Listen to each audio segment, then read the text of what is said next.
बच्चा उम्र 3 साल, बातें करता था, लेकिन जब से बहन पैदा हुई है बातें करना छोड़ गया है। अब उसकी उम्र 9 साल है। ये तो बहन हुई तो बातें करना छोड़ गया।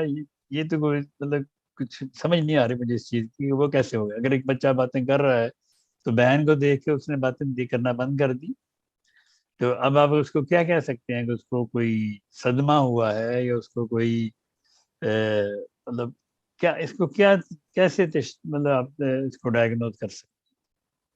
लेकिन आप उसको अगर ऐसे ही हुआ है तो उसको इसका मतलब शौक लगा कि मेरी बहन आ गया, मेरे प्यार में कमी हो जाएगी।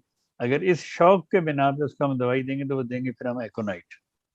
अब एकोनाइट 1000 में उसको देना शुरू करें, कुछ 2 3 4 खुराकें दें, फिर बताएं, देखते हैं।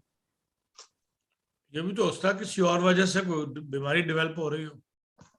मैं तो कुछ नहीं कह सकता ना, जब तक मुझे कोई सिम्टम्स नहीं, उन्होंने तो एक ही सिम्टम्स बताया ना, और तो कुछ नहीं बताया। हाँ, यही बताया बस। तो अगर इसके अलावा कुछ बताएंगे तो फिर उस पर भी दवाएं हो सकती हैं, लेकिन अभी तो उन्होंने ये कि बताया जी कि जब से बहन हुई है वो चुप कर गई। वो चुप करने से महाराज है कि उसको अब मतलब वहम हो गया, ये शौक हो गया कि हैं अब मुझसे मेरी मोहब्बत बांटी जाएगी या प्यार बांटा जाएगा। तो उसी उसी बिना पे मैं ये दवाई बताई, बाकी तो मुझे नहीं पता कि कैसे।